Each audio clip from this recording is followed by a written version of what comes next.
Greetings and welcome to Fright Night Flix for our first ever live stream. Joining me is regular collaborator Cody House, and we're continuing an old tradition just on a new platform. Cody, what are we talking about today? Oh, well, Robbie, we're talking about our favorite films of the past year, so this will be our favorite movies of 2025.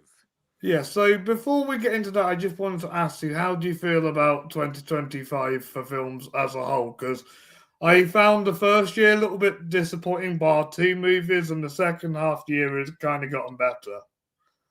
Yeah, and because there was a lot of like weight shifting in the all the releases of the fall, because I feel like there were a lot of movies I really enjoyed in this early part of the year that were kind of staying in my list longer than they normally would have. Yeah. And yeah, I really wish they would not do that so much. Spread the love out throughout the whole year instead of putting everything in the last 3 months of the year. Definitely. Because it seems that ever since I've been working at the cinema, I have noticed this kind of pattern.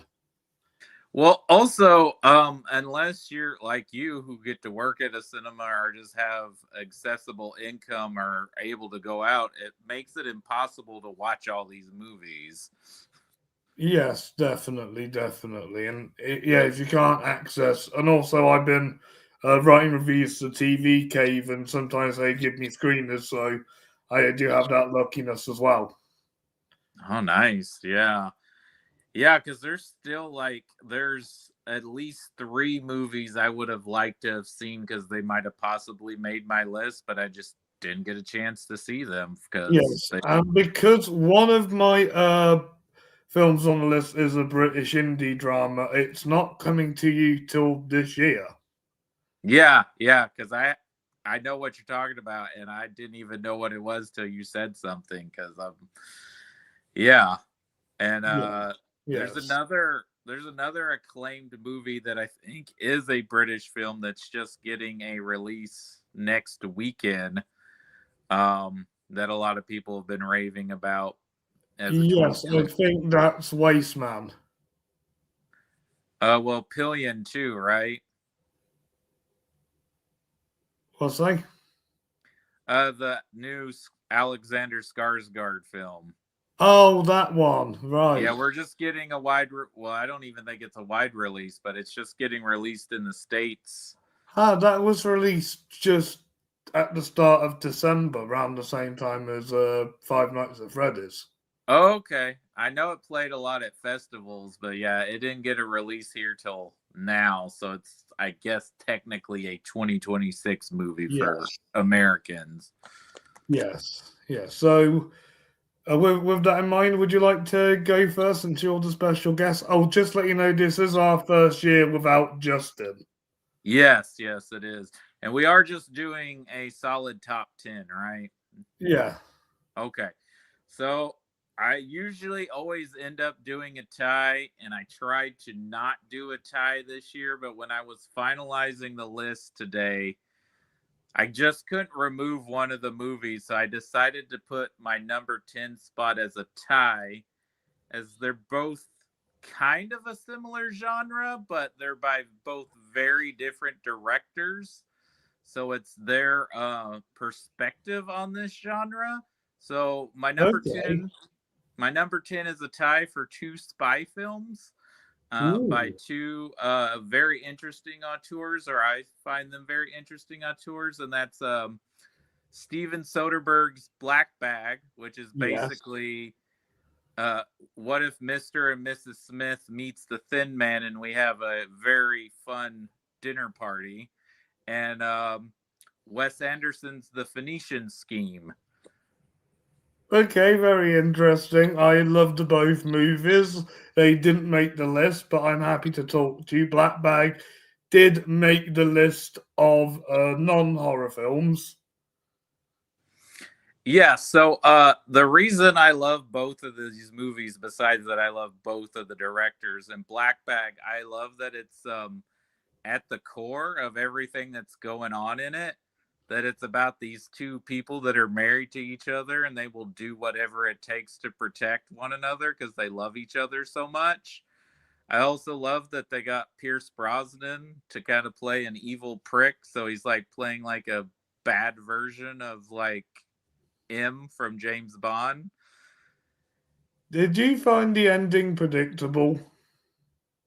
I mean, a little, but I still loved how it was executed, you know. Yeah, because I didn't see that coming, that ending.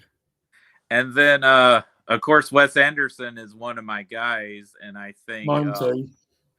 I think it's a fun take on the spy genre. I love Benicio del Toro. I love that it's a father daughter story. I love that it's also, and this is going to tie to another movie that's higher on my list about a not biological father, but he still is her father.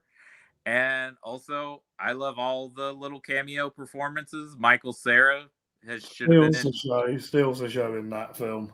He should have been in Wes Anderson movies already. And then first Wes Anderson movie with an explosion. I mean, I did not expect that at the beginning of the You movie, but forgot what makes every movie great, and that's Benedict Cumberbatch. yes, he was a ton of fun. I mean, this is clearly a movie. If you like Wes Anderson, you'll love it. But if you don't, I don't think this one's gonna win you over. Yes, yes. But out of the two, I prefer Black Bag, and I really love the ensemble cast in that, especially because one of my new favorite actresses is in it. So that's why I enjoy that because of her too. Yeah, no, it's a fun cast there as well with all the players. Yes, definitely. But yes, great choices, Cody. I don't really have much more to say. Do you have much more to say about these two films? No, I think you should check them out if you're a fan of either director. I will give warning.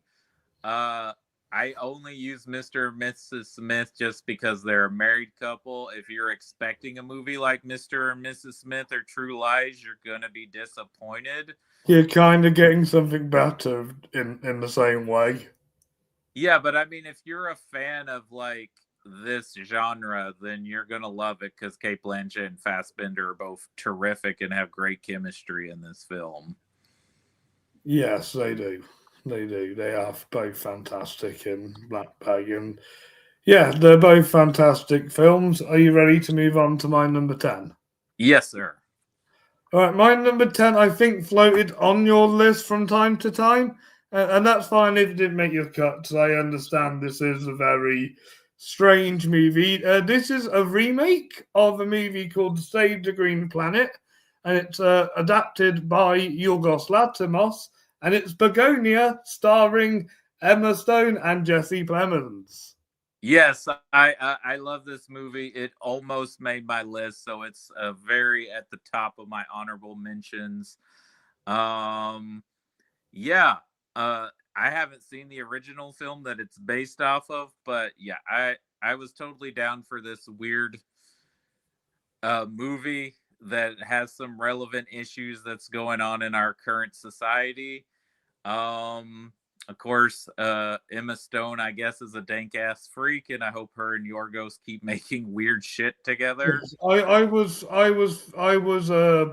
was happy with her performance. This is the first film I see of her doing her native accent and still giving off about a great performance. But I think Jesse Plemons gives the best performance. He plays this unhinged character quite well. He kind of feels like a Civil War character, but without the military and more the conspiracy.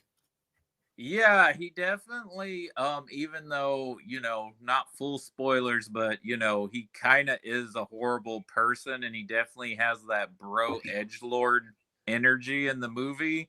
Yes. But you also kind of feel sympathetic for him in the film, which is a hard thing to do because in a regular movie we would just make him a despicable person. But I think the actor who plays his cousin really steals the show in this movie, and Yes, I he really was good too.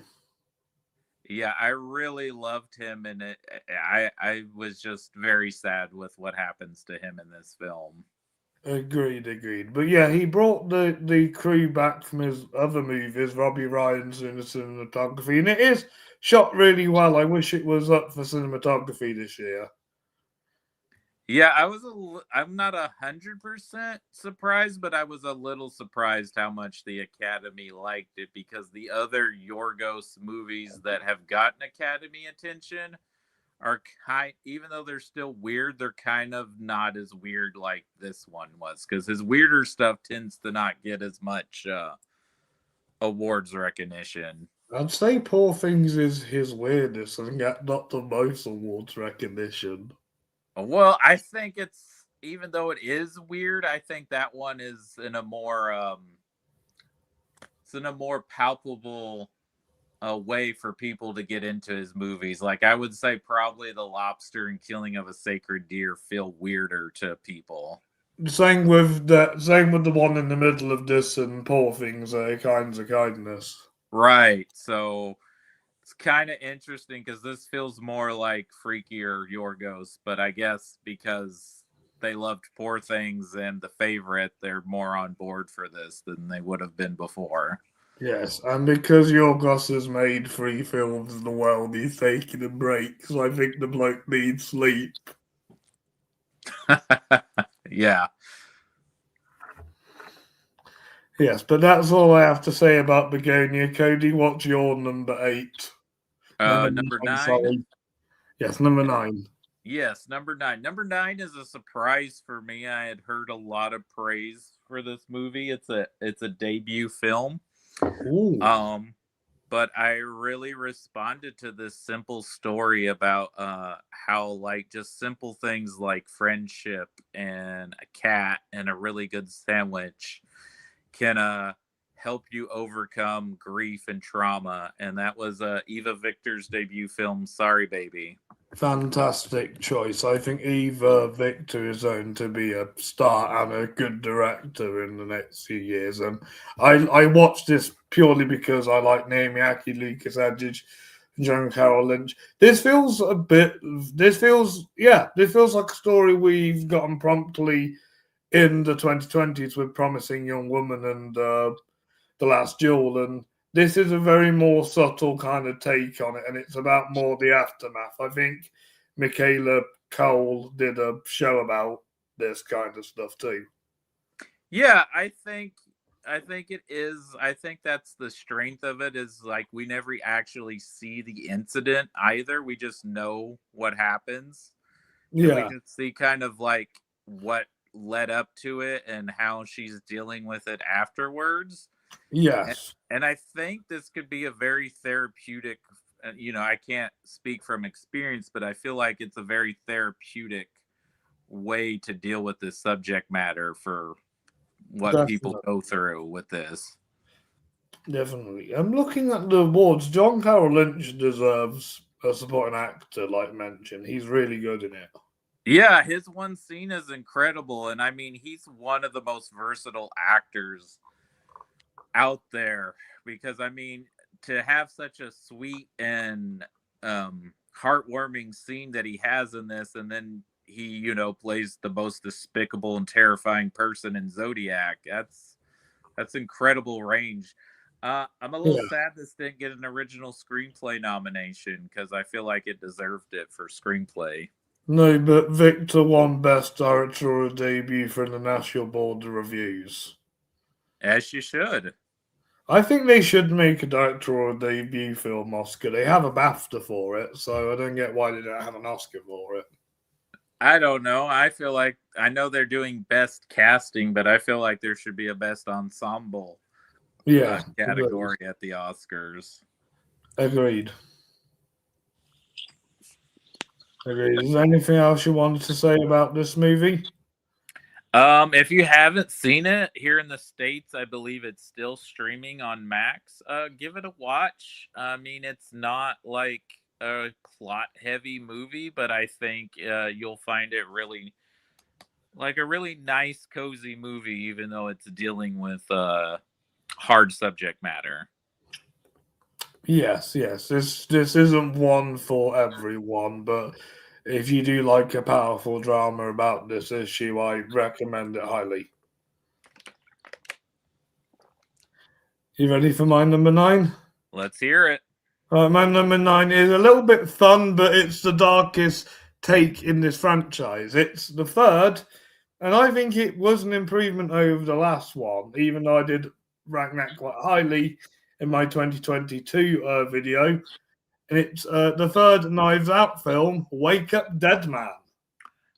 If you don't mind waiting to discuss this will show up later on my list. Yes, and let's discuss it when we bump into it. Cody, hit me with your number 8. Okay, so we may be bumping this one up as well for my number 8 because I think it's slightly higher on your list. Okay. It's a film that a lot of people are kind of accusing it of being a Oscar villain because it's a very traditional and stately made movie about a certain famous person in British history.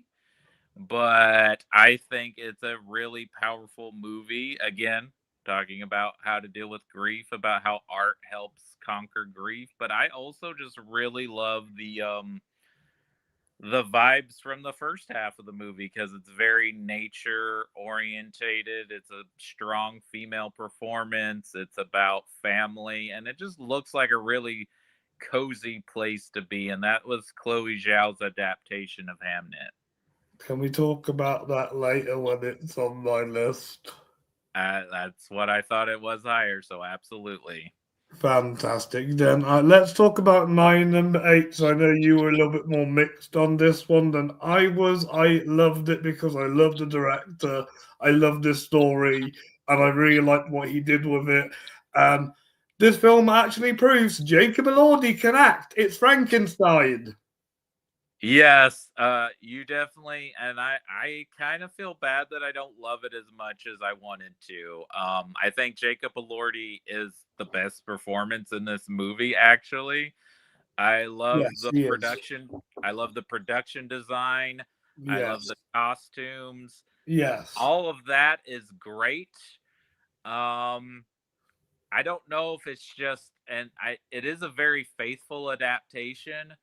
I don't know if it's the been there, done that sort of thing. I don't know if it's the Netflix. I wish I could have got to seen this on the big screen. I might have liked it. I did, and I think that's why I enjoyed it more. This movie is for the big screen, and Netflix need to update their cinema plan. Yes, because I don't know if it was the Netflix of it all. Watching it on home on Netflix made it look kind of fakey looking. Um, Also, I think Oscar Isaac is a little miscast as Victor Frankenstein. He was okay. I like his British accent. Oh no, his British accent's fine. I didn't have a problem with his accent. I just don't feel like this was the because I was a little shocked when I heard that Andrew Garfield was going to play the creature originally. Because I would have thought, well, Garfield's Victor Frankenstein and Oscar Isaac would be the creature. You know that. That's what I thought when they first announced the cast. And I don't know. I just didn't love it, and I feel bad because I The wanted to only love it. weak link I have is Christoph Waltz. I don't know why. I just pictured somebody else could have played his role. You didn't need specifically him. Yeah, I don't know. Maybe because Guillermo enjoyed working with him on Pinocchio. That's probably what happened. And you know, he's German, so I guess he comes off because are they in Switzerland? Where are Yes, they in Frank? Yeah, Switzerland. maybe Yeah. he was like, you seem like you could play a wealthy Swiss man. I don't know. Yes, but I liked how they got the kid from All Quiet to play his brother. He was well casted. Yeah, and I mean, of course, Charles Dance playing a sterning father figure. That's just on the nose, but he's Yeah. good at that. What did you feel about our Queen of Horror, Mia Goth? I feel like she was kind of wasted in this. Like, she wasn't bad, but I guess Mia Goth's got to play a total weirdo. Like, that seems to be her wheelhouse. Yeah, we'll put it that way. I mean, I enjoyed her in the Emma she did with Anya Taylor-Joy, but she's Yeah. also kind of playing a goofy person in that. So I feel like there's got to be some kind of character. Um, Yeah, because even her character in The Cure for Wellness is a bit weird. yeah, I feel like she's got to have like some kind of weird character trait or something to make it more interesting for her. And when she's just playing Yeah. kind of, Just like Glenn Powell needs to play a bloke who's in disguise. he loves to be in disguises, doesn't he? Yes.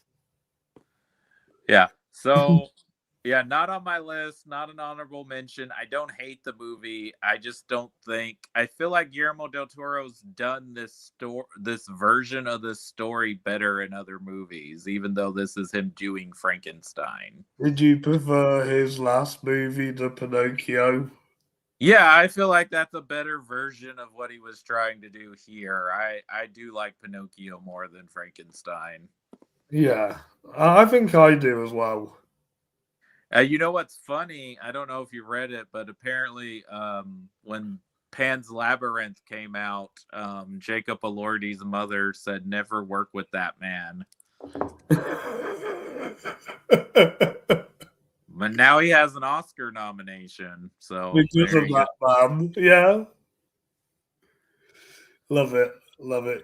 Was it Yeah, just me, or did his Frankenstein creature look like the engineers from Prometheus? a tiny bit. Okay. That's what I was thinking the whole time. I was like, oh, it looks like one of those things from Prometheus. Yes. Well, enough about Prometheus. What's your number 7? My number 7, I just watched this last night and Ooh. it's a bit of a slow burn, but I feel like this would make a great double feature with a movie that's higher on my list, because they both deal with turbulent times with the government, even though this one is set in the past and not set in America, but it also deals with a father and a child and trying to get away from tyrannical fascist forces. Um, and this lead performance might give Timmy Chalamet a run for his money at the Oscars, and that was The Secret Agent. Okay, this one is higher on my list too. Okay. So you ready for my number 7? Yes, sir. So yes, I wish this man could give Timmy and Wagner a run for his money at the BAFTAs, but not the Oscars, unfortunately. And it's sad that this film isn't in America yet because you are missing out on the performance of the year. Because in my head, nobody gives a better performance than Robert Aramayo does in my number 7 pick. I swear. Oh, yeah. Yeah, this has not come out here yet. Well, I think you were telling me it's coming out later this year. Yes. Yes, and you should check this out. There are a couple of familiar faces in this. You might know Maxine Peake, Shirley Henderson, and Peter Muller from films. Okay. Okay, Peter Mullen and Shirley Henderson are both in Harry Potter. Gotcha. Gotcha. Yes, but this is about a man called John Davidson who lives in Scotland, and he suffers with Tourette syndrome. And this is set in the 80s and the 90s, where the condition wasn't like known about. So he ends up like swearing, he ends up like twitching, he ends up like, and sometimes he can like cause like him to do like bad behavior, and that like punished for it. There's one time where he accidentally calls a woman a bad name and gets beat up for it. But the whole goal is that when he's an adult, he's trying to make people more aware of the condition so people don't go through the same experience as he does and gets the right support, gets the right knowledge, and gets the right help for people with his condition and people like him. Yeah, this is directed by Kirk Jones. He has directed a couple of features. You might have heard of Waking Ned, Nanny McPhee, My Big Fat Greek Wedding too. Yeah, I've heard of all of those. Those are all I don't love.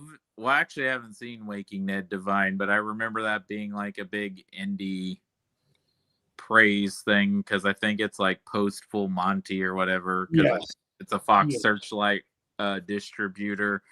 But yeah, those are all on the kind of the wavelength of nice movies. So it sounds like this one might be a little bit better than those three.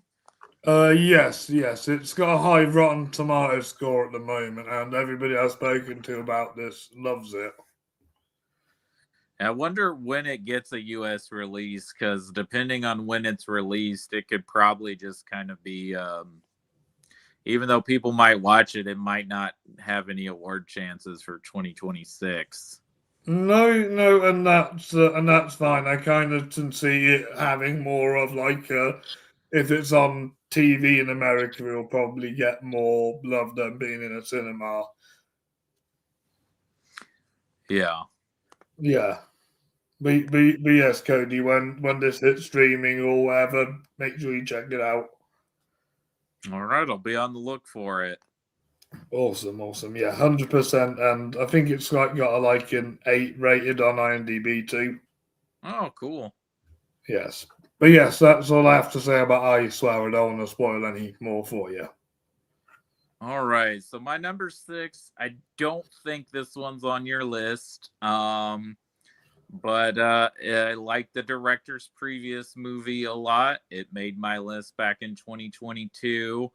And this is another horror comedy classic that ended up being a huge box office hit and a little bit of an awards player, though I wish it had gotten more than just the acting nomination it received, though that is very much well deserved. And that's Zach Krieger's follow-up to Barbarian. Basically, what if Magnolia was a horror film? Weapons. Yes, I do enjoy Weapons. I was blown away by it the first time, and the second time I rewatched it, and I feel like they should have built up more clues to what was going on rather than just graffiti on a car.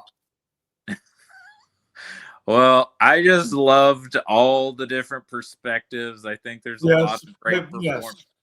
Yeah, I love all the perspectives. The performances are fantastic. I think Julia Garner should be in the Best Actress lineup.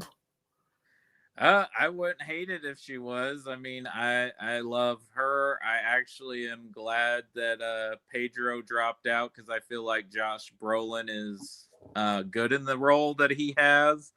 He is really good in that role.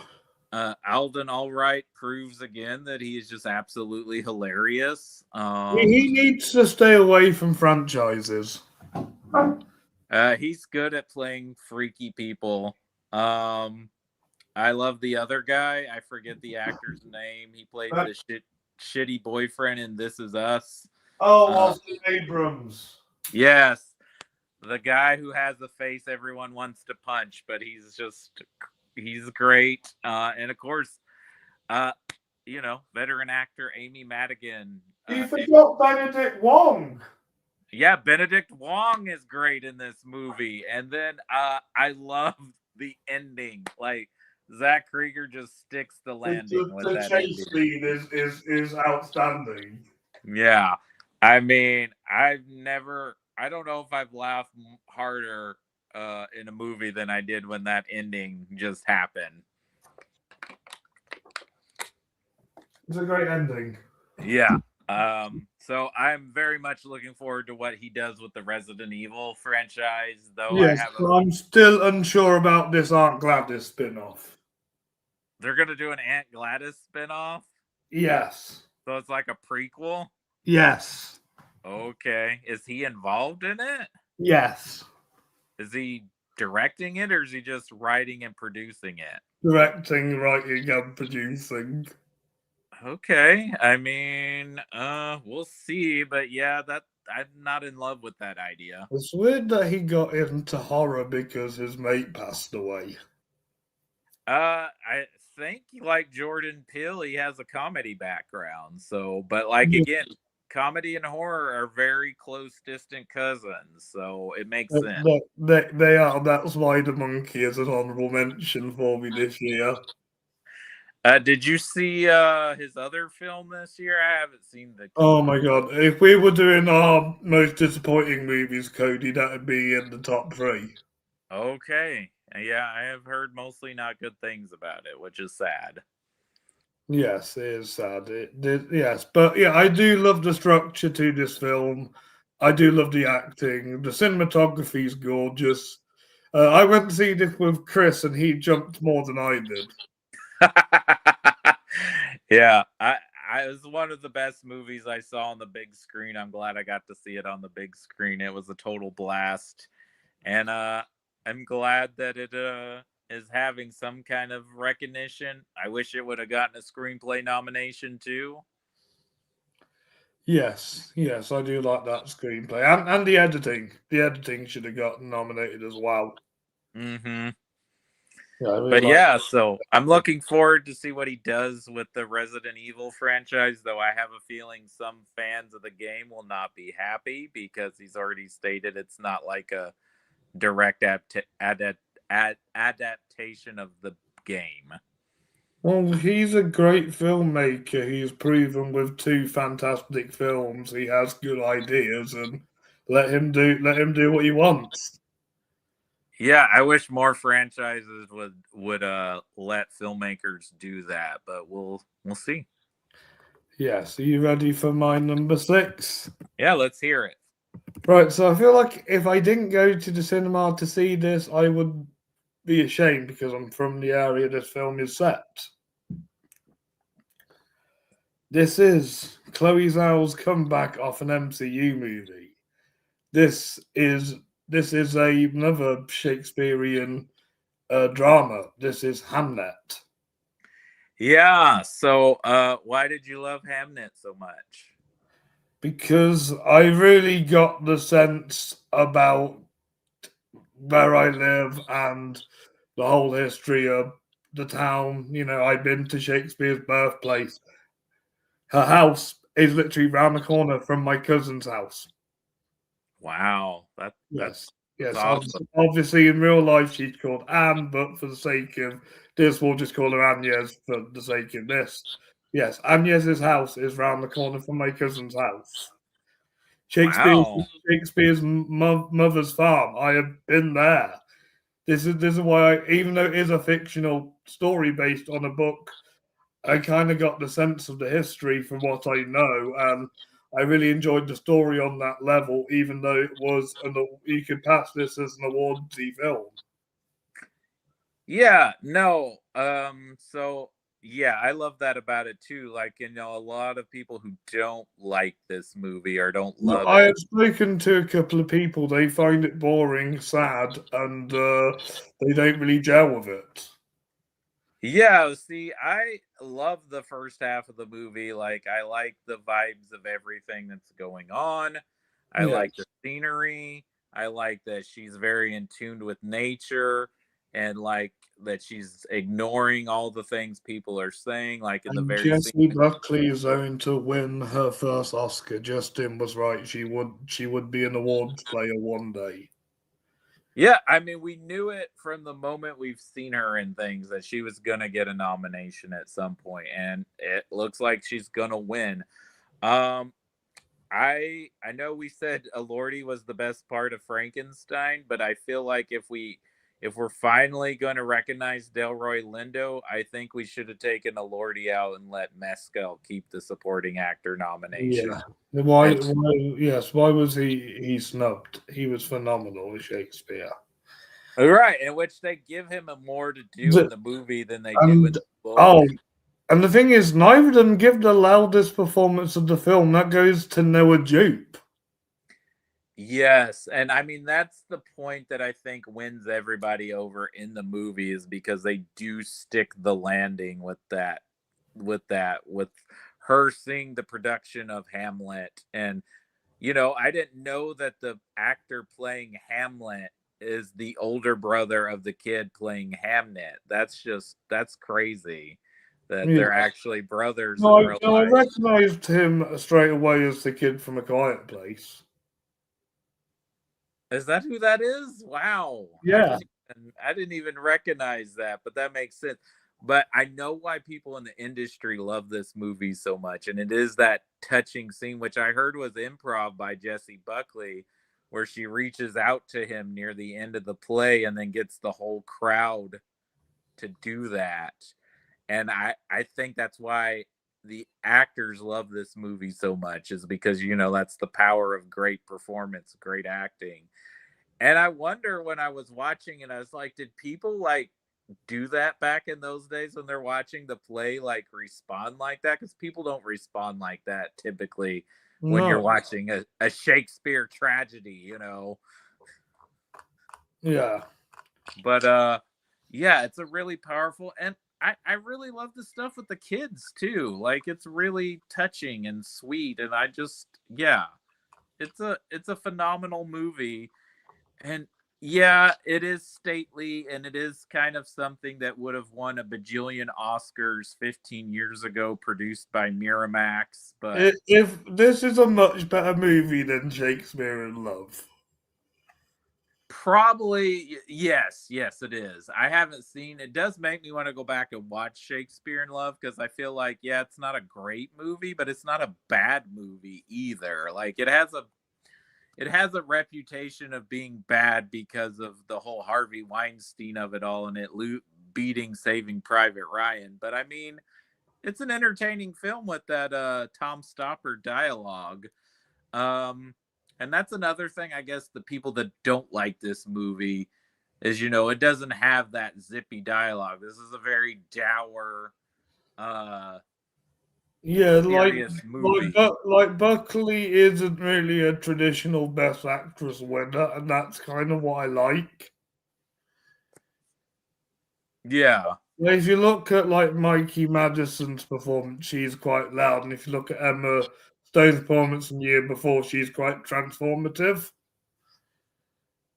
Jessie Buckley's quite quiet. Yeah, but that doesn't make her performance any less than those. It's just a different performance, and it's a different movie. Definitely. And I personally think out of all the 5 nominees, she does the best job. No one tops her. Yeah, I would, because I think I've seen all of them except for Kate Hudson's performance Yeah, now. same. I kind of wish Kate Hudson was the girl from One Battle. Yeah, because that's what everybody thought was going to get in, but I guess because people are like, oh, it's not really a lead performance, but they've committed, they've put people in categories where they should have been in different categories before anyway. So Yeah, like with Lily Gladstone, you could put her in lead or supporting. yeah, you could make a justification for either. And I guess if they put her in supporting, she probably would have won. But well, maybe not. Because that's the holdovers. I don't know. But yeah. I Yeah. loved Hamnet. It's really good. I don't think it's gonna win Best Picture or Best Director. It could win Best Picture, and I wouldn't be mad. Yes, Um, I knew Chloe won my award I did with the Flemings, but I see that as one more me, you, and the other guys in the group. And I kind of liked that our winner was like a comeback and a female win, but this is Paul's. I feel like even if Hamnet somehow wins Best Picture, I feel like Paul's winning Best Director. Yes. But I think this movie's reputation will last longer if it doesn't win Best Picture. I agree. And it will probably be a classic where I live. And I think this is probably her best film, even though I haven't seen The Writer, but this is the first one I would say is a great movie. Yeah, the rider does rule too, but yes. Yeah, this is her best film. Yeah, that's the one I haven't seen, so I guess that's maybe her second best movie. I don't know. I do still like Nomadland. It's just a ride that has a more better story. Just obviously Nomadland has more searchlight money. Yeah, no, I thought Nomad Land was a really well done movie, but I just wouldn't say that was my favorite movie of 2020 or even the best movie of 2020. Yeah. But yeah, this is a great movie and it's a powerful film and it'll probably make you cry. And if you love Shakespeare, which a lot of people do, you should check this movie out. And the Yes. book's good too, and the writer helped write the screenplay. So Yes. Yes. And yes, a wow, great comeback for Chloe. I mean, I'm not blaming her for the Eternals. They wanted, I think Kevin Feige thought after getting an Oscar nomination for Black Panther, he wanted some director with some clout that could make a stately, beautiful movie, which Chloe Zhao is very good at scenery. That's Yes. one of her strong suits as a As director. Tony in Hamnet. Yeah, I mean, like I said, the whole woods and the nature and the vibe of the house and the cottages, and it's a really big contrast because this movie takes place during the plague, and when you get to London and it feels dungy and dirty and crowded, it's a big contrast, you So I know. take it you thought to yourself, okay, I can see why Rob lives near Stratford now. Well, yeah, it seems like a much better. And no disrespect, I've never been to London, but it just seems like a nicer place, especially if you like nature, you know. Oh, yeah. If you ever come to visit me, I'll take you through all the woods. Okay, it's not gonna be like fairies in there trying to make deals with us, are there? Nah, not last time I checked, anyway. Okay, but Right, yeah, what's your number 5? okay. My number 5 is, I think, one of the best movie star vehicles of this past year. It is definitely in the same vein as this director's previous film, even though this is his solo film without his brother. I didn't know ping pong could be so interesting, but I think this is a perfect role for Timmy Chalamet, an actor I'm not always a huge fan of. But I ended up loving this movie, and we should all feel ashamed towards people for not giving Adam Sandler an Oscar for Uncut Gems, and that's Josh Safdie's Marty Supreme. Can we talk about that just in a second? Okay. My number 5 is the only animated film on my list. It is a sequel, and it was a sequel I always wanted because you can do a lot of these because you can just have the two main characters go on a different case each movie and they have a little bit of a development between them, and it's Zootropolis 2 or Zootopia 2 as you would call it, Cody. Yes, that's what it is called here in the States. This is one I haven't yet to catch up with, and part of it's because I don't want to pay $25 to rent it when it's going to be on Disney. Well, hopefully when it's on Disney you'll have a blast because they solve a case and there's reptiles involved and there's a succession type family involved. So is this as good as the original, or is it better? Well, I give them both movies 5 stars. I'd honestly say this is the best Disney sequel. Okay. Well, I'm trying to think of their theatrical sequels. What have they done? The only, Frozen, the only Wreck other It good one Ralph. I can think of is Rescuers Down Under. Oh yeah, I like the Rescuers Down Under, but that was a rarity. But I mean, it's become more common now. Oh, they did Moana 2. Um, it's been all their movies of the past 10 years, hasn't it? Or 15. Yeah. Yeah. I mean that's not hard. That's not a hard stretch because I know Frozen 2 has a lot of its defenders, but I didn't like it as much as the first one. I, And I don't like Frozen 2 or Ralph Breaks the Internet. And Moana 2 and Ralph Breaks the Internet were just fine. So that's good that this is, up there with the original.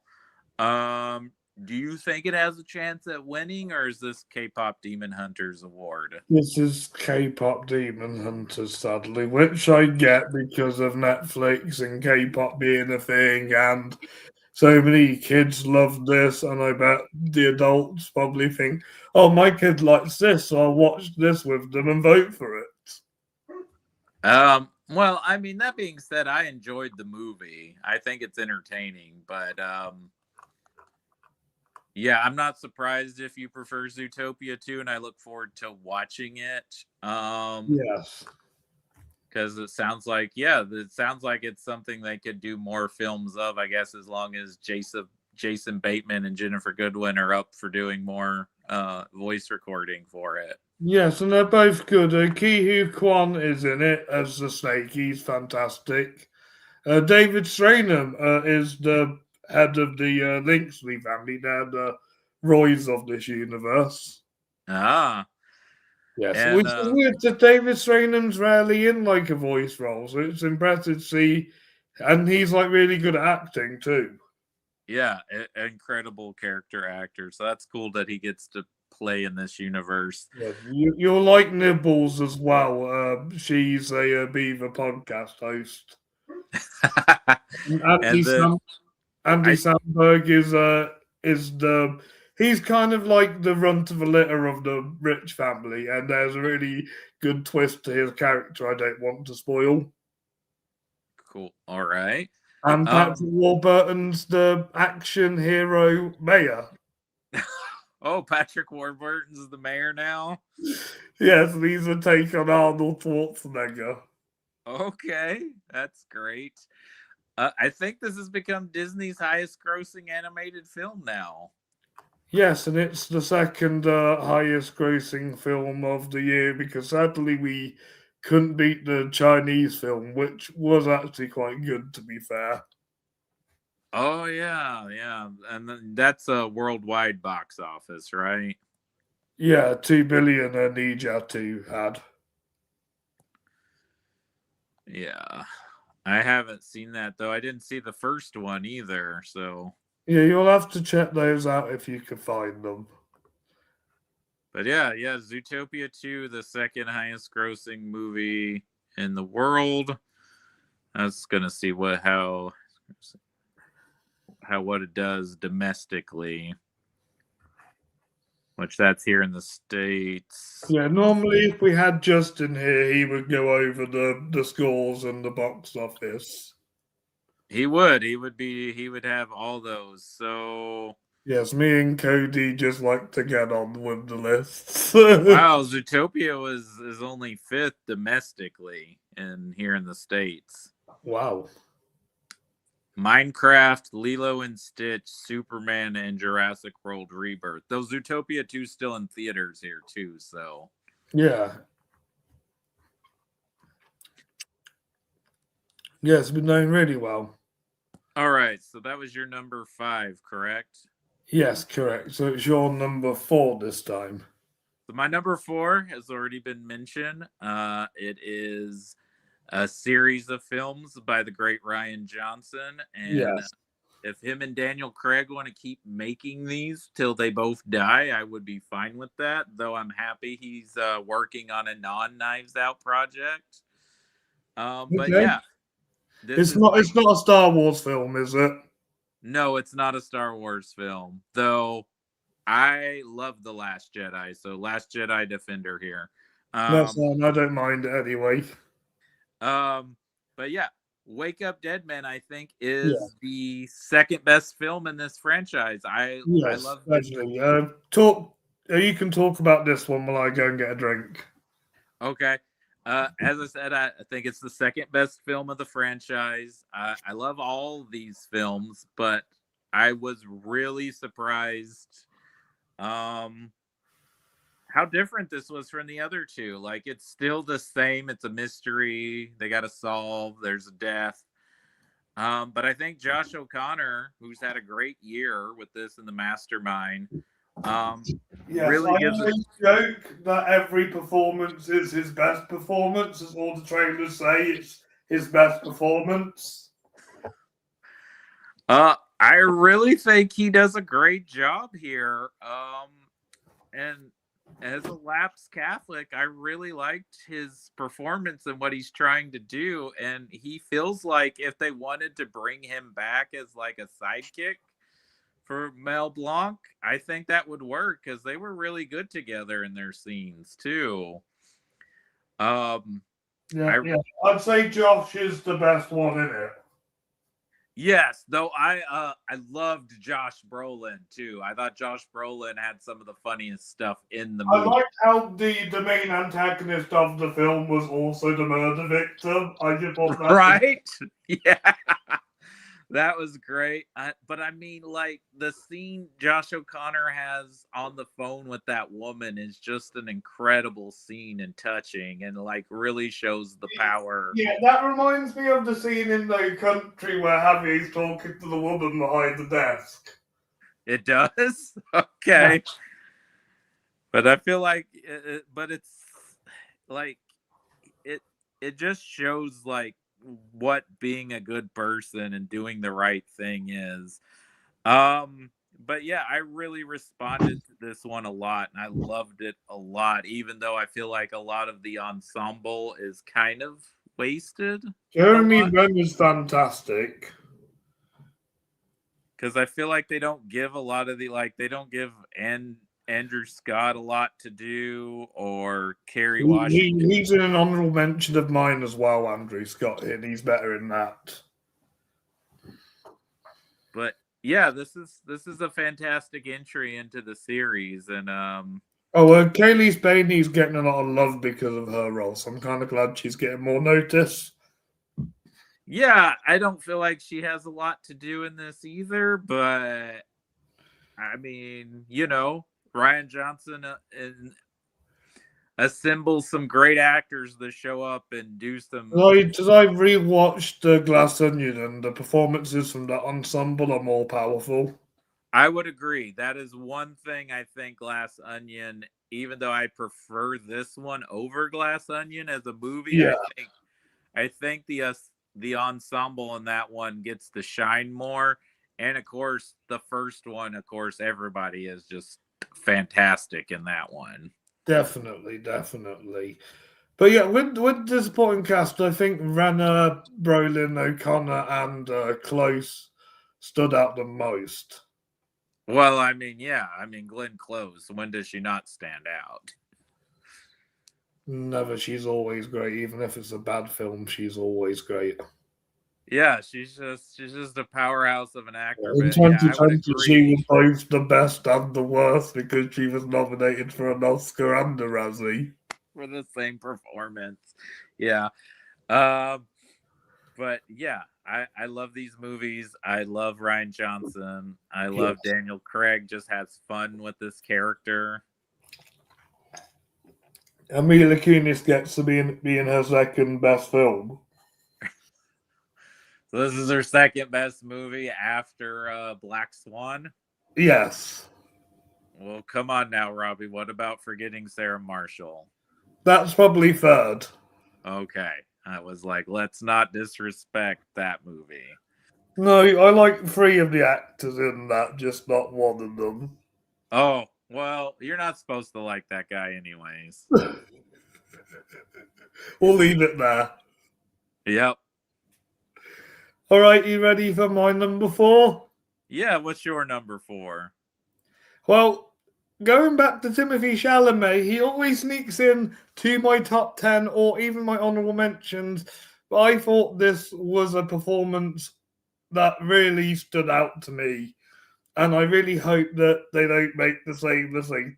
The Academy make the same mistake twice and not give him the Oscar. I think Timothy Chalamet deserves Best Actor for my number 4 pick, Marty Supreme. Yeah, I really love this movie. I think Josh Safdie was able to do exactly what he was doing in his previous films with Benny. I think Josh was the one with the creative vision, and Benny was the one who got the good performances out of the actors. You may be right. But I love all the weird cameos in this movie. Like Penn Jillette is a crazy Barber. man in the shack house, and filmmaker Abel Ferrer is a scary mafia guy who wants his dog back. Kyler the creator is a cabbie who's his mate. Yeah, I mean, that's another thing that they do so well is Oh, and this movie nearly entered a Fright Night Flix because I read somewhere that the ending was meant to be, it turned out to be a vampire film the whole time. really, so that whole monologue that Mr. Wonderful gives, he was supposed to turn out to be a vampire. Yes, the Kevin O'Leary character, yes. Yeah. Okay, because that was like one of the craziest things in the movie. I'm like, what? Yeah. But he's basically playing himself in the movie. I mean, but he's good in it. And yeah, Gwyneth Paltrow is actually decent in this film, but she's not the standout of the supporting lady, so that goes to Odessa Rosayan. yes, another. I feel like this was another I didn't snub. realize that the woman who voices Bobby Hill in King of the Hill is That's her mom. daughter. Yes, that's her Yes. daughter. She's in the. She has a recurring part in the American version of Ghosts. Oh, nice. Yeah, she plays a teenager who was murdered in the 80s. That sounds like a character she would see. I also liked her in Until Dawn. And then she's in a TV show that the girl that wrote Bottoms, it's on Max. I think it's called I Love LA or something. Oh yeah. Yeah. But yeah, she's incredible, and I love the score in this movie. Even though it Yeah. takes place in the 50s, it's very 80s coded. That's For what I whatever. was thinking. I kept thinking this would be better if it was set in the 80s. Yeah. So I And think, Robert Pattinson has a cameo as a ping pong umpire. yeah, and I love the whole Japanese bit stuff when he goes to compete, and the advertising and like the great shame, like. The only thing that I think you're meant to hate to hate this element of the film, but the thing I hated the most was Marty himself. Yeah, I mean, He was a shit. I think that's the point of the movie, though, because this is something you run into these overly confident people who are really good at their job and they know it, but sometimes that confidence blows up in their face. Yes, I just hate the same thing doesn't happen to Chalamet at the awards season circuit. Well, we'll see. He has toned down his attitude he was when he was promoting the movie after it made about $50 million. Yeah. But everybody is joking that everyone thinks they should have gave him the Oscar last year for the Bob Dylan movie the moment Adrian Brody threw his gum to his wife. Yeah. When he got up to accept his second Oscar. And Now, both everyone, and Cillian Murphy was down there going, hurry up, mate. But talking about the 80s, I've heard some people interpret this movie as Marty talking to his son about this, like when his son is grown up in the 80s. And that's why it's like very 80s coded. That makes a lot of sense, and it makes a lot of sense why it has the similar opening sequence to Look Who's Talking. Right? Because I was like, are we homaging Look Who's Talking here? Yeah. That I did not have on my bingo card for a movie in 2025. Yeah. Neither did I. But I think this is like one of those performances that's just perfect for him as an actor. This is kind of like how I feel about Daniel Day-Lewis and Phantom Thread. I'm like, yeah, this was just tailor made for this actor. I can't I see. kind of see this as like a film Leo would have like done in the 2000s. Yeah, I could have seen, and I think that's kind of who they're trying to make Timmy like the new Leo in a lot of ways. Well, he's the only one who can sell like these original movies. Yeah, he's one of the few younger movie stars that's able to get movies made, and you know, this is It's the mainly perfect. him and Austin Butler. Yeah, to a certain degree. I don't know if Austin Butler's quite at the same level though as Timmy. He's Yet. he's just as good acting wise. No, I agree. He's just as good of an actor, but I don't think he has the star power quite as well yet. No, no. But yeah, I think this is a great movie, and I'm glad Safdie got the directing nomination. No offense to Guillermo, but I'm glad Safdie got it over you. And no offense to Benny Safdie, the Smashing Machine was okay, but Josh is the better filmmaker. This was the much better movie. I did watch The Smashing Machine. It was good. It was not great. I thought The Yeah, Rock was yeah. very good in it, but Emily Blunt was better. well, I mean, she is a better actor, but I feel like they don't give her much to do in in that movie. Other than Moan. Yeah, yeah, it's just having her play the wife again, her girlfriend.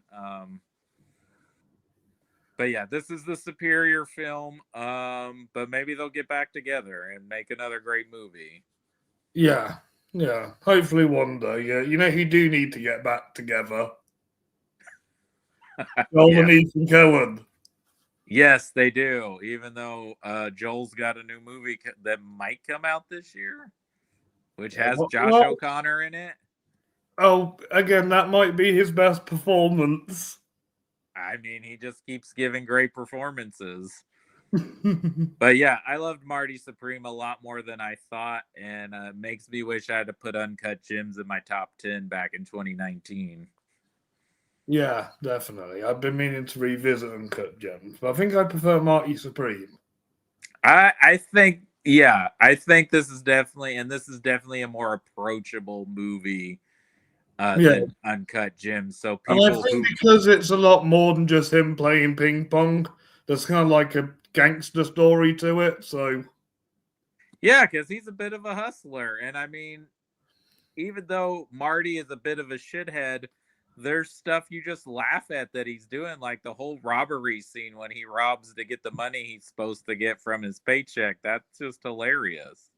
yes, and yeah, and there's a lot of like shots of him running in the background in fast motion. It feels like Chunking Express. I could see that. Yeah. So yeah, that's Marty Supreme. Marty Supreme. So Uh, we're now number 3, right? yeah, so your bronze. I think your bronze is the only one that isn't on my list.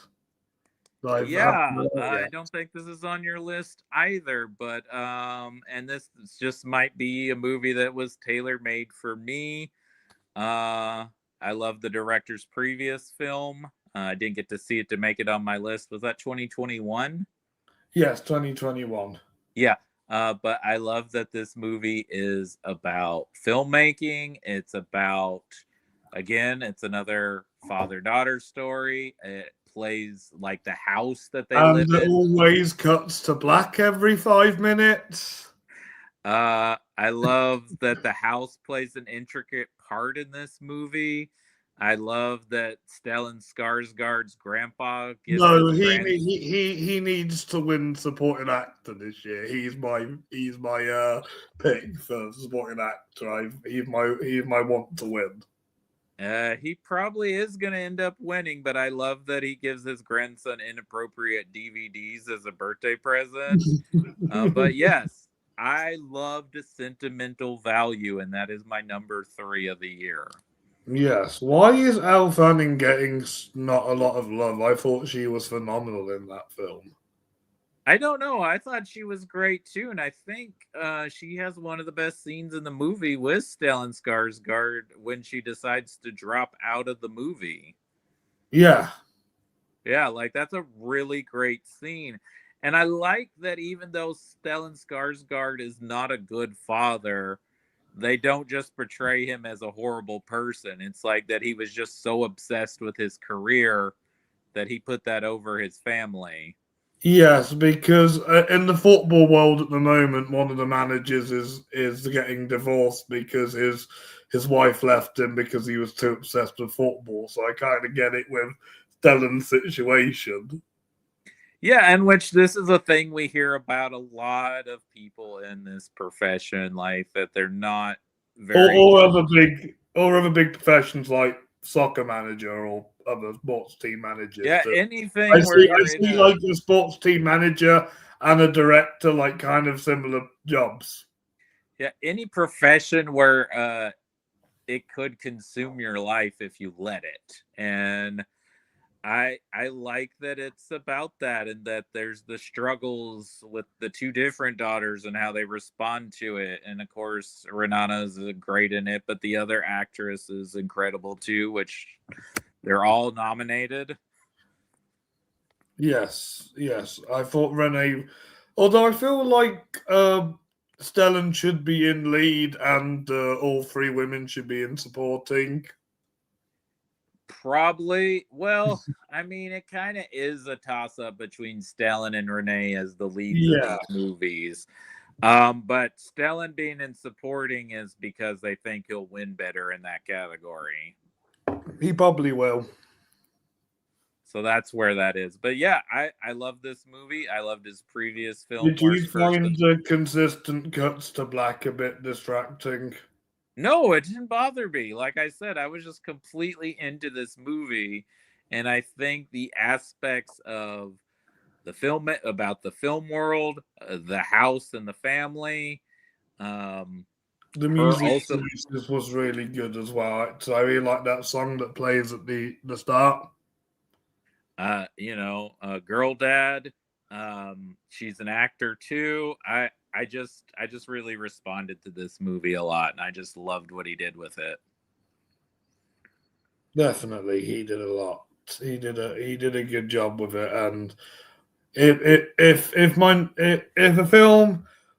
if a film was in a challenge, what I think is going to win best original screenplay, this would be the traditional winner. Yeah, I don't think it's gonna win. I could see this as a contender though, because it definitely could win. But I think since Stellan is going to win, that's probably going to be the only representation this gets for an Oscar win because I don't think it's going to win Best International Feature. Yes, and that's when we move on to my third pick. Yeah. Well, what's your third pick? Because I wish I watched this film before I did that video on my non-horror film because I was a little bit worried I wouldn't enjoy this because I didn't think much to another Brazilian awards player last season with I'm Still Here, but I was immersed in The Secret Agent, and that what I think is the best international film of the year, and I'm hoping this wins the Oscar, and I'm hoping, and if there was an international performance category, Wagner would win that in a heartbeat. Oh, absolutely. Um, like I said, it is a bit of a slow burn, and the title is a little misleading, but I really liked that it's very resonant of today because especially because as you watch the Yeah. movie you Yes. find out he was an academic and that he kind of got railroaded by corruption of a fascist state Got involved in espionage. and a billionaire kind of throwing his weight and cutting public education.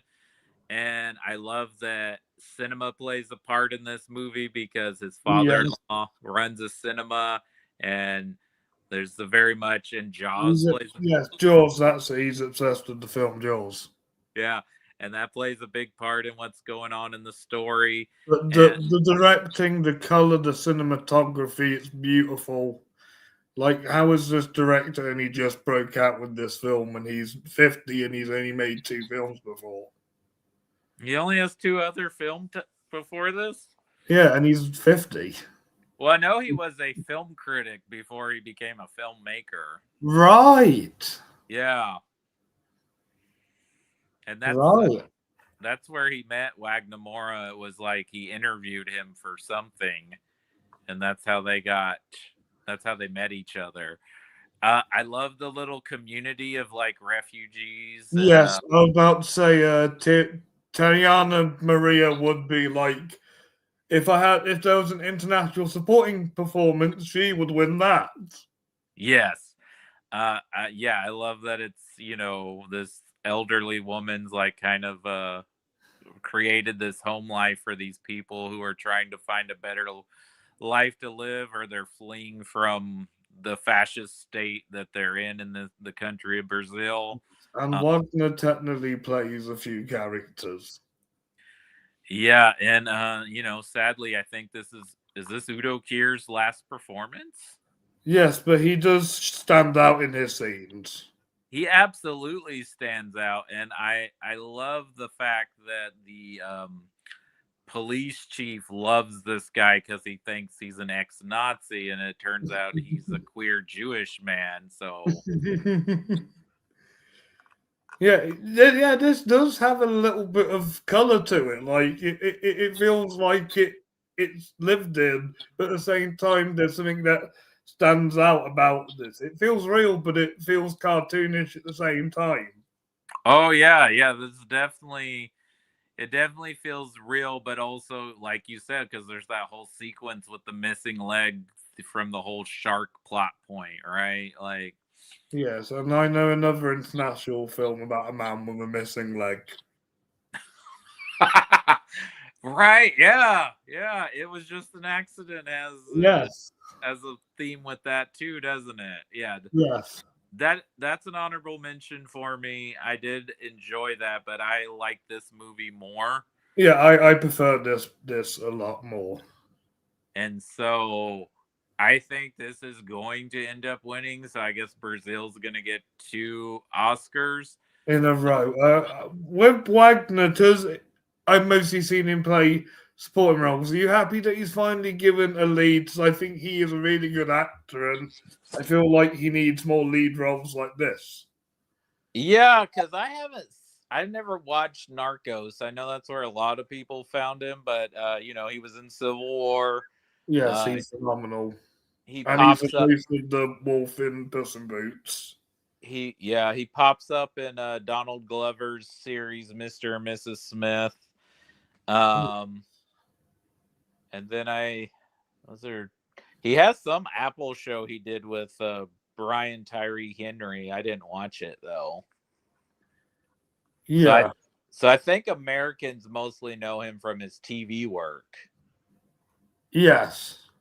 So yeah, I feel like this is definitely a big career boost for him, and especially because this has been such a this has been a really good year for international films. Better than last year. Yeah, because Neon got like 4 out of the 5 nominees, and they would have gotten 5 if the Academy would have, I guess they got something against Park Chan Wook. I don't know. Yeah, I think they have some beef with him. But yeah, this is an incredibly well-made movie, and I think it would play well with a movie that's going to be on our list higher up. Yes. So I think, and this is the hardest thing to do. I think your number 2 is my number 1, and my number 2 is your number 1.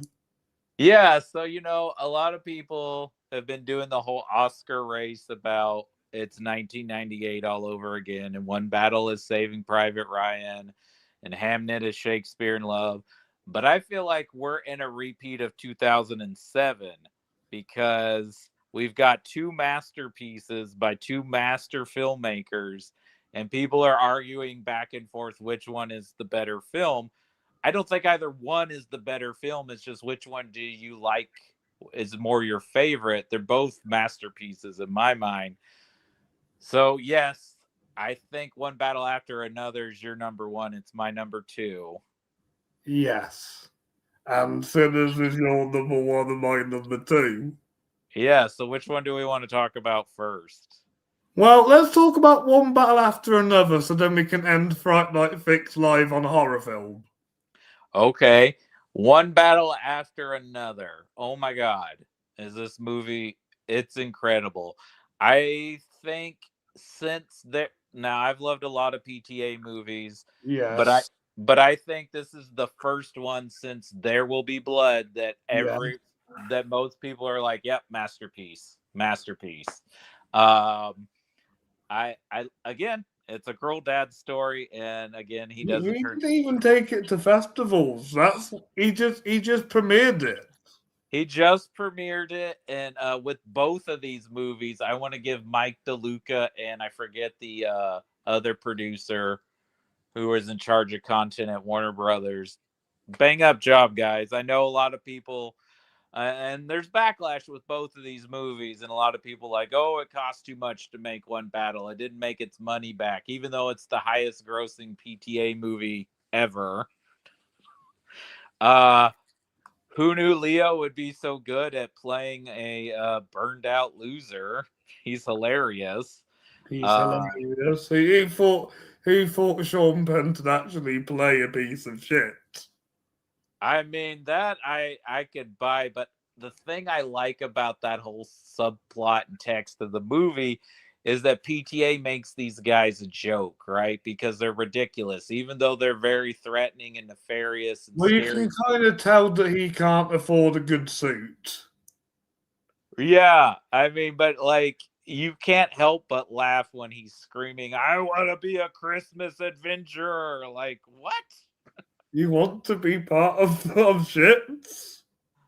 Yeah, but I mean, and I just that he and the guys like we got to get rid of the haters and the punk trash. Like that's just he makes these villains hilarious because he knows Yeah, that and, this and, is. and uh, gang, it just has this really creepy cult vibe to it. Oh, absolutely, but that's why I think he makes a joke out of it because he knows like these people in real life are ridiculous, right? This is just it's just bonkers that there are people like that in the world. But that's what is resonating with this movie is it's very resonant of what's going on, as particularly here in America right now. But Yes. Benicio del Toro, he steals the movie when he's in it. Like, and a lot of that was his Yes, I idea. need to get Sean to watch this movie so I can ask him about his karate. um, but yeah, wow, Chase Infinity, which I think had only been in a couple of TV shows prior to this, really standing her own with all these veteran actors. Oh, Uh, my favorite is the woman who appears in only 30 minutes of this film, and that's Tiana Taylor. oh wow, what a powerhouse! Yeah, that's only in the first act of the movie. And she's probably going to end up winning supporting actress. Yes, that she's my pick. Yeah, I think she's probably going to end up winning. Um, but yeah, even though she exits the movie, her character is resonant throughout the rest of the film. And I mean, this is just top notch filmmaking from PTA. Who Um, thought Regina Hall was in a scary movie film 25 years ago? yeah, she's in a scary movie, and now she's in a PTA movie. And this movie is funny, and I like that. I know it's an adaptation of Vinland, which I've never read the book, and it's Me neither. updated. It's updated to modern day because in that book, it's like the '60s revolutionaries, and now they're stuck in Reagan's '80s. So I'm guessing the the first half an hour set in 2009, and the rest of it set in modern day. That's what I'm guessing. I'm guessing it's either near the end of the Bush administration or the beginning of the Obama administration. Yeah. Yeah. Because how old is she? 16? Is that how old she's supposed to be? Yeah, the only other theory I've heard is is that the prologue is set now and that it's set 16 years into the future. I could see that too, but Leo says something about being born in the 80s, so that would make sense if he's supposed to be like in his 40s now. Makes sense. He's just turned 50. Yeah, so if he's in his 40s, if he's supposed to be playing someone in his 40s, that means it probably is the late 2000s. Yeah, it's probably like 2007, 2008 to 2009 or something like that. Yeah, something like that. Yes. But We also see Alana Haymaker cameo, who was in Paul Thomas Anderson's last film with Sean Penn. yeah, but I mean, this is also him upping his game because this is the closest thing he's done to an action movie. I mean, the highway sequence near the end. I see this as a realistic take on an action comedy thriller. Well, I mean, he did cite Midnight Run as one of his influences for this movie. And it feels like it's a deconstruction of the action comedy thriller. And yeah, there is a bit of a buddy comedy to this with Leo and Benicio. Yes. and I feel really bad for Benicio because he's one of those characters who's kind of thrown into all of this. Yeah, but I just love how he stays calm throughout the whole thing, and Leo is just freaking out because he can't remember the password. Sorry, the scene that definitely gets his award nomination is the scene where he gets arrested. Yeah. And the bank robbery sequence, I mean, PTA just really upped his game, and I think this is just an incredible movie. And if it wins Best Picture, how he says the title of the movie just after the titles come up on screen. it's just pure filmmaking magic. And if this wins Best Picture, it deserves it, and I will not be mad. I think this is the winner. I think this will win director and adapted screenplay, supporting actress, probably casting, probably picture, and hopefully sound, unless that Formula One film wins it. Well, it could. Yes, and R.I.P. Adam Summer, who one of the producers who passed away. Yes. Michael Bellman, I do love his cinematography, but I feel like he's not going to win the Oscar because this is his first film doing the cinematography. Yeah. And Johnny Greenwood's score is the second best score of the year. I don't think it's winning score. No. But yeah, so I feel like even though I feel like a lot of people are going to give PTA the Oscar because they feel like it's his time, I feel like it's still a deserved Oscar. Definitely. Here's a deserved one. This is my second favorite film of his now. Okay, it's your second, I think. Yeah. Actually, you're right. It is my second favorite of his too. Your number one, There Will Be Blood as well. Yes, that's still my number one. That's on the same wavelength Paul Thomas Anderson wise. Yeah. Those are my top two. Because like I said, I mean, there have been some people that are kind of like trying to say this movie's overrated, and that's fine if you don't like it. But yeah, my boss wasn't a fan. But I think it's incredible, and yeah, I think Since There Will Be Blood, and maybe a little bit of Boogie Nights, but Boogie Nights didn't get as much awards love as this. But the people coming out being like, yeah, masterpiece, great movie, maybe movie of the year. Masterpiece, and that is why One Battle After Another is my favorite film of 2025. All right, and then there was Sinners. Yes, and I love this movie just as much. It just One Battle After Another is like has everything I love about a movie, and Sinners it has. Can I just please say it does feel a little bit like From Dusk Till Dawn? So yeah, it does have a little bit of From Dusk Till Dawn in it, But Ryan Coogler is doing so much more with this movie. It's not only a vampire movie, it's also a movie about music and blues music, which I love blues music. And then that whole sequence with all the ancestry Oh, passing of the music and the different genres. Oh my yeah. God, it's so good. The score is amazing. Oh, I love the lore in this movie. Like, there's so yes. much backstory that you don't even need it explained. Like, it's just there on the screen and you can see it. Michael B. Jordan playing two incredibly widely different performances. I mean, that is hard for an actor to do, and he did it.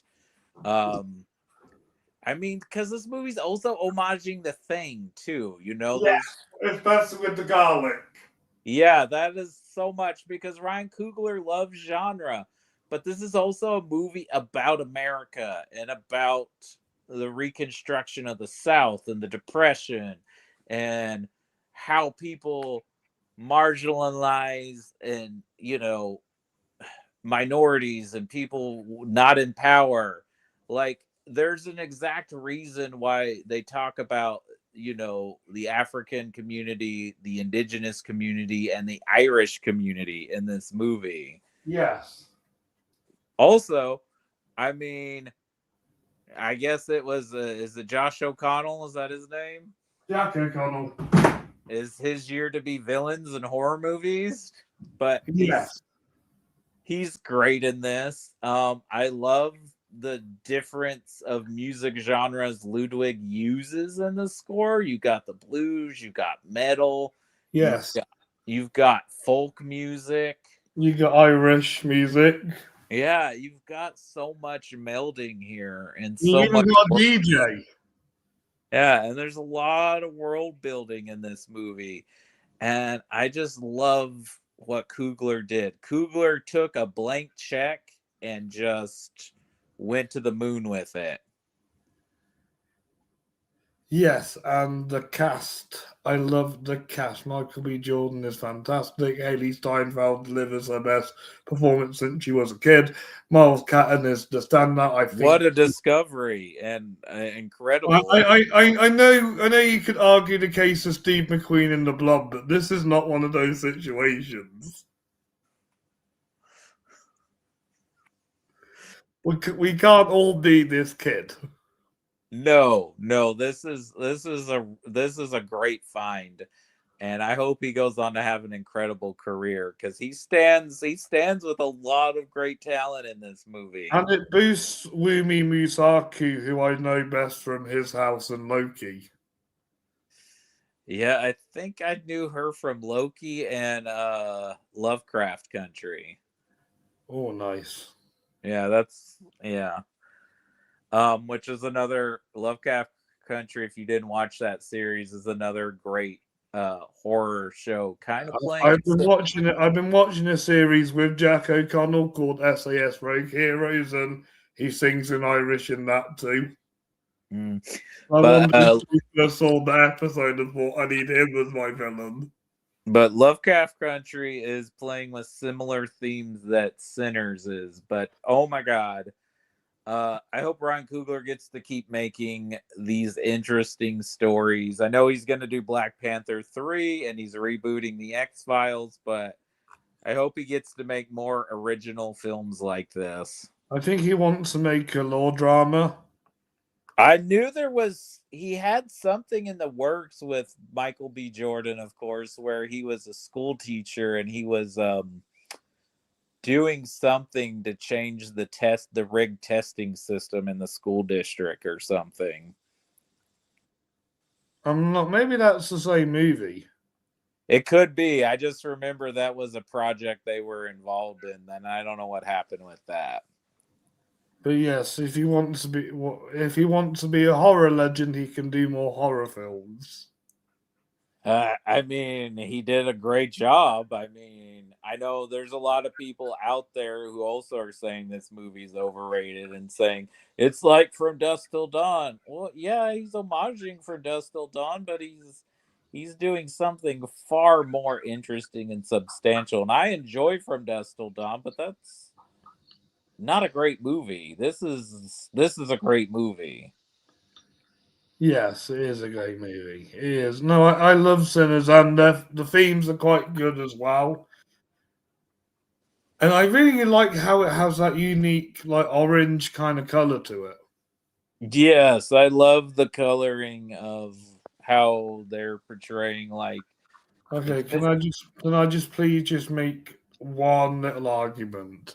what's your Okay, argument? I get Daryl Lindo is owed a nomination for the Five Bloods, but why didn't he nominate Miles Catton or Jack O'Connell for supporting actor? Just Dalroy feels like he's there because he's Dalroy. He's just the piano player, and he just has one moment where he just gives a monologue in the car. Miles is the main character. Jack's the main villain. Why aren't they two? Why aren't them two getting the Art Awards love?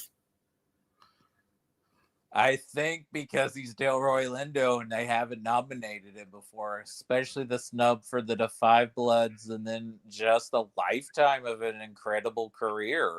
Yeah, basically, yeah, But I mean, he's great in the movie for the part that he's playing in it. But yeah, that's yeah. essentially why he's here.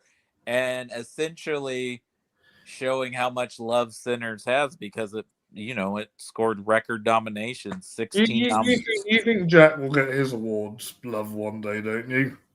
I'm sure he will. I'm sure he will. The Academy for some reason hates nominating too many young men for whatever reason, even though he's was he 35 now, 36? Yeah. Yeah.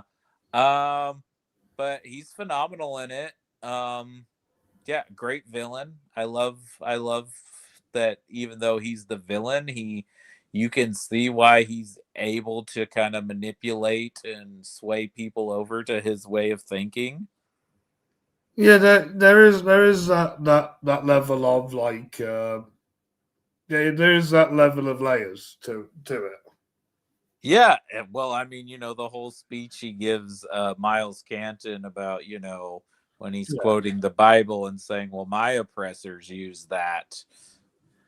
And I really love Haley Steinfeld's performance of how she's conflicted of where she belongs, and I kind of really like that, and I kind of wish she was in supporting actress with Woomy.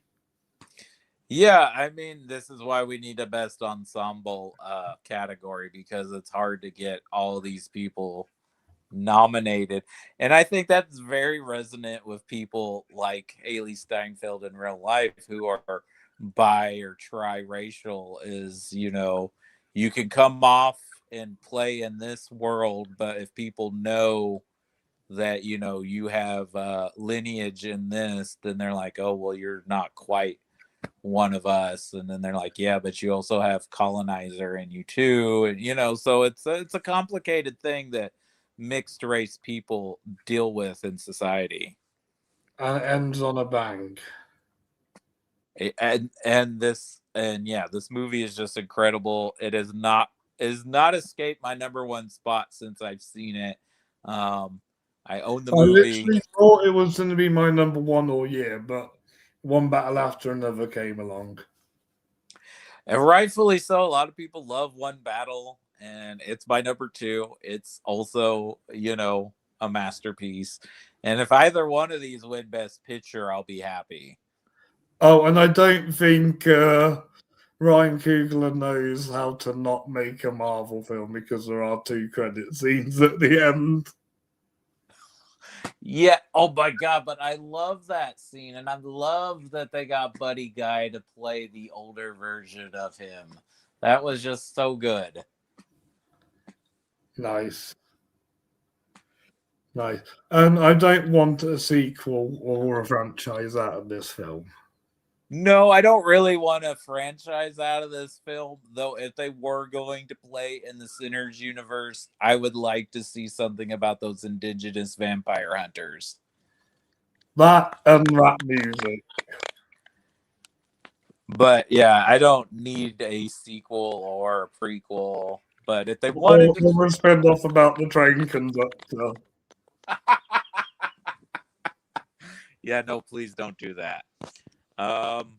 But yeah, Ryan Coogler, I'm sure Black Panther 3 and the new X-Files will be good, but I can't wait to see what original projects you have next. Yes, definitely. Definitely. Right, any honorable mentions? Yeah, I got a few. Of course, I already said Begonia was one of my honorable mentions. It was Yeah, just that pack is one of mine. yeah. Another two movies I feel that are really precedent for the current times we are in politically and socially. James Gunn's Superman, which has a very hopeful message, but in Fantastic, and another honorable mention of mine. yeah, Ari Aster's Eddington, which I think is a plays very close with One Battle I After. actually prefer Beau is Afraid. Yeah, but I think the thing that makes One Battle a stronger film is that it's hopeful. And I think a lot of people don't like that Eddington is kind of like just showing the ugly side of everybody. Yeah, sentimental value was my number 12. Yes. Oh, honorable mentions for me, Caught Stealing, nice bit of fun at the cinema. Blue Mean, not like a big movie, but nice and very performance heavy. Materialist, I thought was a lot of fun. Love the Predator, Killer of Killers, Warfare, Best Wishes to All, Now You See Me 3, and Need Ya 2. And also, I recommend Freaky Tales and The Life of Chuck. And Guilty Pleasure, Happy Gilmore 2. Yeah. Some other ones for me, 28 years later. I haven't gone to the Bone Temple yet, but I really liked. Oh, you'll love it. I enjoyed the Formula One movie quite a bit, so that was a lot It of shouldn't fun. be Best Picture nominated over it was just an accident, though. Probably not, but they wanted a blockbuster, so that's probably why it got in. I know a lot of people hated The Materialist, but I really enjoyed it. Yeah. Spike Lee and Denzel, highest to lowest. I had I fun was with that very one. disappointed in that one. Yeah, and then of course for the freaks out there, I loved Mickey 17. Yes, definitely. And yes, Good Boy as well. Check that one out. Yeah, and then if you have Apple, check out the Scorsese documentary. It's very, very informative and interesting. Lovely. And my most disappointing film of the year was Honey Don't. Yeah, that was bad. So you had asked me and I gave you an answer, but I think I'm going to change it, even though I still ended up liking this movie, but it wasn't as strong as the other entries in the franchise and kind of didn't go out on a high note. I'm going to go with Mission Impossible: The Final Reckoning, because that first hour is very rough. Yes. Yes, agreed. That was disappointing. Me and my friends all walked out and just said that was okay. We wanted to walk out saying that was awesome. Right. And I mean, the biplane sequence is great. The bringing back the guy from the first movie. There's a lot of good stuff, but like the death of Luther, there's The just constant flashbacks. yeah. It just proves, and another thing, 2025 proved maybe we don't need to split movies into two. No, because I was also disappointed in Wicked Part 2. Right. And some people feel like Avatar Fire and Ash was just a repeat of The Way of Water, though I think that one is a little more successful than The Final Reckoning or Wicked for Good. That one felt like it was trying to be its own film. Yeah, I mean, I was like, there are some things left over from Way of Water, but I'm like, James Cameron at least knows how to do the 3-act structure. And seeing it in the theater is definitely more beneficial than watching it from home. Definitely, definitely. So before we end today, do you want to run through our top tens? Yeah, let's do it. So my number 10 was a tie, The Phoenician Scheme, and Black Bag. My number 10 was Begonia. My number 9 was Sorry Baby. My number 9 was Wake Up Dead Man. My number 8 was Hamnet. My number 8 was Frankenstein. My number 7 was The Secret Agent. My number 7 was I Swear. My number 6 was Weapons. My number 6 was Hamnet. My number 5 was Marty Supreme. My number 5 was Zootropolis 2 or Zootopia 2 for your country. My number 4 was Wake Up Dead Man, A Knives Out Mystery. My number 4 was Marty Supreme. My number 3 was Sentimental Value. My number 3 is also an international film, The Secret Agent. My number 2 was One Battle After Another. My number 2 was Sinners. And my number 1 was Sinners. And my number 1 was One Battle After Another. Right. Thank you all for watching, and thank you, Cody, for appearing on today's special live. What was your favourite film of 2025? You let me know down below in the comments, and please make sure you hit that like button, subscribe to Fright Night Flix, and share this live stream out for all your friends to see. Yes. Cody, where can we find you? Well, you can find me here on YouTube. We're still doing the director's chair on Video Store Rejects. Still trying to get finished with the return of Twin Peaks.